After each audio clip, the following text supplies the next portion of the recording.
ہاں جی، یہ باغ ہے جی سیدنا سلمان فارسی رضی اللہ تعالیٰ عنہ۔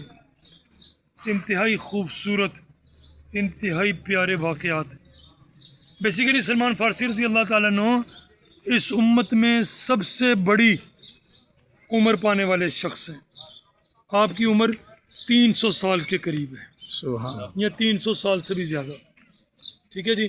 آپ نے بیسیکلی حضرت عیسیٰ علیہ السلام کے بعد کا قریب کا زمانہ دیکھا، اور اس کے بعد رسول اللہ صلی اللہ علیہ وسلم کا زمانہ دیکھا، حضرت ابو بکر کا زمانہ دیکھا، حضرت عمر کا زمانہ دیکھا، اور حضرت عثمان کے زمانے میں جا کے انتقال فرمایا۔ پارسی کے گھر میں پیدا ہوئے اور شہزادے تھے، ٹھیک ہے جی، اور لیکن آگ کی پوجا کو نہیں مانتے تھے۔ آگ کی پوجا پہ ان کا دل نہیں مانتا تھا، سمجھتے تھے کہ یہ غلط ہو رہا ہے۔ تو عیسائیوں کا ایک قافلہ گزرا ان کے علاقے سے، ان کو عبادت کرتے ہوئے دیکھا تو دل میں خیال پیدا ہوا کہ یہ صحیح ہیں، ان کے ساتھ چل دیے۔ ان کے بڑے پارس جو راہب تھا اس کی بڑے سال خدمت کی، کئی سال۔ پھر جب وہ مرنے کا وقت اس کا قریب آ گیا تو اس سے پوچھا تیرے بعد میں کس کے پاس جاؤں؟ اس نے کہا فلاں شخص کے پاس چلے جاؤ۔ اس کی بڑے سال خدمت کی۔ اس کے مرنے کا وقت آیا تو کہا کہاں جاؤں؟ اس نے کہا فلاں شہر چلے جاؤ۔ وہاں پہنچ گئے۔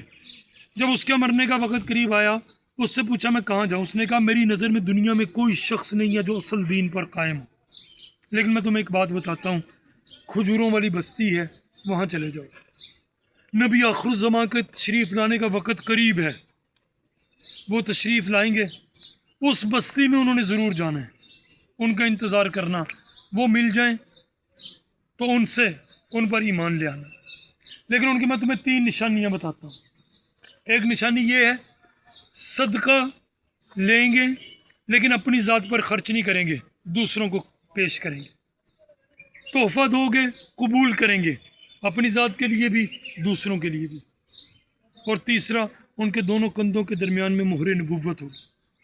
تو سلمان فارسی رضی اللہ تعالیٰ بکتے بکتے بکتے قافلوں کے ساتھ چلتے چلتے چلتے مدینہ پہنچ گئے۔ یہاں اسی باغ میں ایک یہودی کے غلام تھے، یہودی کی نوکری کیا کرتے تھے۔ ایک دن یہودی کو سنا کسی سے باتیں کرتے ہوئے، وہ کہہ رہا تھا کہ ایک شخص آیا ہے، وہ اپنے آپ کو نبی ہونے کا دعویٰ کرتا ہے۔ تو حضور علیہ السلام کے پاس تشریف لے گئے، کچھ کھجوریں لے کے جا کر عرض کی یہ میں آپ کے لیے لے کے آیا ہوں۔ آپ صلی اللہ علیہ وسلم پوچھا یہ کیا ہے؟ عرض کی یہ صدقہ ہیں، یہ صدقہ ہیں۔ حضور صلی اللہ علیہ وسلم نے وہ ساری کی ساری کھجوریں اپنے ساتھیوں میں تقسیم فرما دی، ایک بھی خود نہ نوش فرمائی۔ کچھ وقت گزرا، چند ایک دن، پھر کھجوریں لے کے حاضر ہوئے، یا رسول، پھر حاضر ہوئے، یہ میں آپ کے لیے لے کے آؤں۔ آپ نے پوچھا یہ کیا ہے؟ فرمایا تحفہ ہے۔ آپ صلی اللہ علیہ وسلم نے خود بھی نوش فرمائیں، اپنے ساتھیوں کو بھی کھلائیں، دونوں تحفے پورے، دونوں شرطیں پوری ہوگی۔ اب تیسری کے لیے تو حضور علیہ السلام نے سبحان اللہ مسکراتے ہوئے ایک دن فرمایا سلمان 2 چیزیں دیکھ چکے ہو، اب تیسری کے طلبگار ہو۔ سبحان اللہ۔ جی، آپ صلی اللہ علیہ وسلم نے اپنے کندھا مبارک سے کملی مبارک کو ہٹایا تو کبوتری کے انڈے کے برابر یہاں پر دونوں کندھوں کے درمیان، مبارک کندھوں کے درمیان وہ جو مہر نبوت تھی اس کو دیکھا تو اس کو چوما۔ صحابہ بڑے نصیبوں والے تھے، بے شک بے شک۔ بڑے نصیبوں والے تھے۔ کلوں وعد اللہ الحسنہ کے اور رضی اللہ عنہم ورضوان کے تمغے ایمی نہیں ملے ان کو۔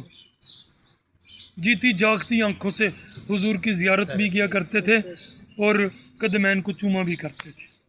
حضرت عباس رضی اللہ تعالیٰ عنہ نے یہی کہا تھا حضور اپنے قدم دیں، آپ کے مبارک قدموں کو چوما تھا، نہیں ہوں میں ادھر رہتا ہوں۔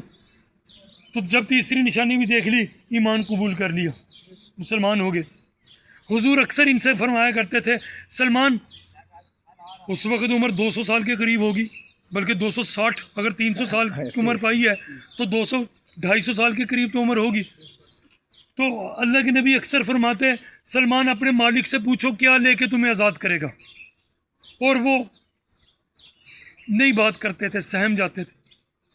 ایک دن اللہ کے نبی نے ذرا غصے میں فرمایا سلمان کیوں نہیں پوچھتے ہو، جا کے اس سے پوچھو وہ کیا لے کے تمہیں آزاد کرے گا۔ اب میں اپنے تخیل میں کہتا ہوں، دل میں سوچا ہوگا سلمان تیرے پاس تو کچھ نہیں ہے، لیکن جب مدینہ سے چل کے یہاں آ رہے ہوں گے تو راستے میں سوچتے تو آ رہے ہوں گے شاہوں نے کہا ہے، شاہ جانے بے شک تو یہاں آئے اپنے یہودی سردار سے پوچھا مالک میری قیمت لگاؤ کیا لگاتے ہو. مالک ہنسا کہنے لگا دے سکتے ہو ہاں لگاؤ کیا قیمت لگاتے ہو. اس نے کہا 300 کھجوروں کے درخت لگاؤ جو پھل دینا شروع کریں, اس کے بعد مجھے 40 وقیہ سونا لا کے دو تو میں آزاد کر دوں گا. تو گئے اللہ کے نبی صلی اللہ علیہ وسلم کے دربار میں اور ذرا پریشان بیٹھے ہوئے تھے. حضور نے مسکراتے ہوئے پوچھا سلمان کیا بنا یا رسول اللہ صلی اللہ علیہ وسلم؟ وہ کہتا ہے 300 درخت لگاؤ جو پھل دینا شروع کرے اور پھر اس کے بعد مجھے 40 وقیہ سونا دو تو میں آزاد کر دوں گا. حضور اتنا پھل کیسے؟ اللہ کے نبی نے فرمایا جاؤ سلمان جا کے زمین نرم کرو پانی لگاؤ. صحابہ کو فرمایا اپنے بھائی کی مدد کرو. کسی نے 10 پودے, کسی نے 20, کسی نے 40, کسی نے 50 پودے دیے, 300 پودا اکٹھا ہو گیا. حضرت سلمان فارسی رضی اللہ تعالیٰ سے اللہ کے نبی نے فرمایا ان میں سے کوئی پودا خود نہ لگانا. سلمان فارسی رضی اللہ تعالیٰ نے اس کی زمین کو نرم کیا, پانی لگایا. حضور علیہ السلام تشریف لائے. آپ صلی اللہ علیہ وسلم اپنے مبارک ہاتھوں سے ایک ایک کر کے درخت لگاتے گئے, درخت لگاتے گئے. سبحان صحابہ اللہ. فرماتے ہیں ہم نے دیکھا ہماری آنکھوں کے سامنے دنوں میں درخت, وہ جو حضور نے جو پھل لگائے تھے, وہ پودے لگائے تھے, وہ دنوں میں درخت بن گئے اور دنوں میں انہوں نے پھل پیدا کرنا شروع کر دیا. سبحان اللہ سبحان اللہ. یہودی کی ایک شرط پوری ہوگی. دوسری شرط اس کی کیا تھی؟ 40 وقیہ سونا. ایک مال غنیمت آیا, اس مال غنیمت میں ایک پتھر کا ٹکڑا آیا. سرکار دو عالم صلی اللہ علیہ وسلم نے وہ پتھر کا ٹکڑا حضرت سلمان فارسی کو دیا. سلمان یہ پتھر کا ٹکڑا لے جاؤ, اپنے مالک سے کو اس کو تلوا لے. وہ لے کے آئے, مالک یہ لو اس کو تلوا لو. اس نے کہا یہ پتھر ہے, کہا چیک کرواؤ. وہ گیا صراف کے پاس, جوہری کے پاس, اس کو جا کے دکھایا کہ یہ پتھر دیکھو کیا ہے. اس نے کہا یہ تو سونا ہے. اس کو تولا تو وہ, اس کو جب تولا اس نے وزن کیا تو 40 وقیہ نکلا. یوں یہودی کی دونوں شرطیں پوری ہو گئیں. والی مدینہ نے, سردار مدینہ نے حضرت سلمان فارسی رضی اللہ تعالیٰ عنہ کا اللہ کی رحمت سے آزادی کا انتظام کر دیا. ایک موقع آیا, اہل مہاجرین میں اور انصار میں آپس میں اس بات کی بحث چل پڑی کہ سلمان کس میں سے ہے, مہاجرین میں سے ہے یا انصار میں سے ہے. مہاجرین اپنے لیے عزت بڑھانا چاہتے تھے, کہہ رہے تھے سلمان جو ہے وہ مہاجرین میں سے ہے, کیونکہ رسول اللہ صلی اللہ علیہ وسلم کی خاطر اتنی بڑی ہجرت کی ہے, اتنی جگہوں پہ بکتے بکاتے یہاں پہنچا ہے, تو سلمان مہاجرین میں سے ہے. کسی نے کہا نہیں انصار میں سے ہے. کیوں؟ کیونکہ جیسے ہم انصاری رسول اللہ صلی اللہ علیہ وسلم کا مدینہ میں انتظار کر رہے تھے, ایسے ہی سلمان فارسی بھی مدینہ میں حضور کا انتظار کر رہے تھے, تو اس لیے انصاری ہیں. یہ بات پہنچی میرے آقا کے پاس. حضور آپ فیصلہ فرمائیں. مہاجرین کہتے ہیں سلمان مہاجر ہے, اور انصاری کہتے ہیں سلمان انصار میں سے ہے. آپ بتائیں سلمان کیا ہیں؟ رسول اللہ صلی اللہ علیہ وسلم فرمایا میرے صحابہ سلمان کے بارے میں جھگڑا مت کرو.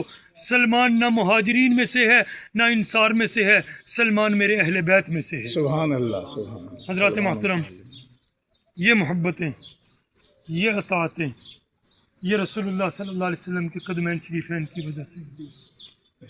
تم مدینہ میں آئے ہو تو مدینہ کا ایک سبق لے کے جاؤ کہ مدینہ والے کی زندگی کو اپنا کے جاؤ. یہ پکنک نہیں ہے, یہ پکنک کی جگہ نہیں ہے. یہاں آئے ہو تو کچھ لے کے جاؤ.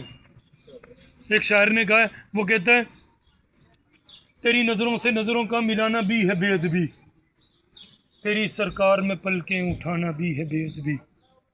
وہ ناداں ہیں جو تیرے کوچے میں اونچا بولتے ہیں, وہاں تو بے تکلف مسکرانا بھی ہے بے ادبی. ہے بے شک بے شک. وہاں کی دھوپ میں ٹھنڈک ہے جنت کے مکانوں کی, وہاں کی دھوپ سے خود کو بچانا بھی ہے بے ادبی. اور کنارے پر کھڑے رہنا ہے علامت کم نگاہی کی, مگر تیری موجوں کے اضطراب میں اتر جانا بھی ہے بے ادبی. وہاں جانے کی تمنا نہ رکھنا ہرگز گستاخی ہے, مگر وہاں جا کر وہاں سے لوٹ آنا بھی ہے بے ادبی. صحابہ کی یہ مبارک زندگی کا سبق ہے. صحابہ حضور کے ساتھ جڑے ہیں تو پھر حضور کی مبارک زندگی کو اپنایا ہے اپنی زندگیوں میں. رسول, آپ کو پتہ ہے دنیا کا سب سے بڑا اسلامی ملک جس کو سب سے بڑا آبادی کے اعتبار سے جس کو سب سے زیادہ حج کا کوٹا ملتا ہے وہ انڈونیشیا ہے. وہ انڈونیشیا ہے. اور سارا انڈونیشیا 5 صحابہ کی تجارت کو دیکھ کے مسلمان ہوا تھا، جنہوں نے نعرہ لگایا تھا کہ لوگوں رات کے اندھیرے میں اگر ہم سے کوئی چیز خریدو اور دن کے اجالے میں اس میں کوئی نقص دیکھو، اپنا مال واپس لے جانا، اپنا پیسہ واپس لے جانا، ہمیں ہمارا مال لٹا دینا۔ لوگوں نے ان سے کہا یہ تجارت تم نے کہاں سے سیکھی؟ اور رات کے اندھیروں میں تو سوداگر اپنا نقص والا مال بیچتے ہیں اور تم کہتے ہو بیچا ہوا مال واپس کر جانا، یہ تجارت کہاں سے سیکھی؟ انہوں نے کہا ہم بھی ایسی تجارت کیا کرتے تھے جیسے تم کہتے ہو، مگر پھر ہمارے درمیان اللہ نے نبی مبعوث کیا، اللہ نے رسول بھیجا جس نے ہمیں کہا یہ ایسے نہیں تجارت کرنی، ایسے کرنی۔ ہم اب ایسی ہی تجارت کرتے ہیں، رات کے اندھیرے میں ہم سے دیکھو، خرید لو کچھ جس میں صبح کے اجالے میں تمہیں کوئی نقص دکھائی دے تو صبح ہمارا مال ہمیں دے دینا، اپنے پیسے واپس لے جانا۔ ان 5 صحابہ کی تجارت کو دیکھ کے پورا انڈونیشیا مسلمان ہوا تھا۔ سبحان اللہ۔ آج مسلمان کسی کو کہہ سکتا ہے کہ میری زندگی کو دیکھ کے مسلمان ہو جاؤ؟ کبھی نہیں کہہ سکتا۔ کیوں؟ کیونکہ گنبد خضرا والے کے ساتھ تعلق کو کمزور کیا ہوا ہے۔ اس تعلق کو مضبوط کرنا ہے۔ بس آخری بات، اور وہی اشعار جو آپ کو گاڑی میں سنائے تھے، وہی سنا کے کہ کسی غم گزار کی شفقتوں کا یہ خوب میں نے سلا دیا، وہ جو میرے غم میں گھلا گیا اسے دل سے میں نے بھلا دیا، وہ جو روح نقش حیات تھا، وہ جو راہ دلیل نجات تھا، اسی راہ بر کے نقوش پا کو مسافروں نے مٹا دیا۔ تیرے حسن خلق کی ایک رمق میری زندگی میں نہ مل سکی، میں اسی پہ خوش کے شہر کے در و بام کو تو سجا دیا، میں تیرے مزار ہی کی جالیوں کی مدحتوں میں مگن رہا، تیرے دشمنوں نے تیرے چمن میں خزاں کا جال بچھا دیا، تیرے سور و بدر کے اوراق کو میں پلٹ کے آگے گزر گیا، مجھے صرف تیری روایتوں کی حکایتوں نے مزہ دیا، کبھی اے عنایت کم نظر تیرے دل میں یہ بھی کسک ہوئی، کبھی اے عنایت کم نظر تیرے دل میں یہ بھی کسک ہوئی، وہ جو روح زیست تھا وہ تیرے غم میں کھلا گیا۔ اللہم صلی علی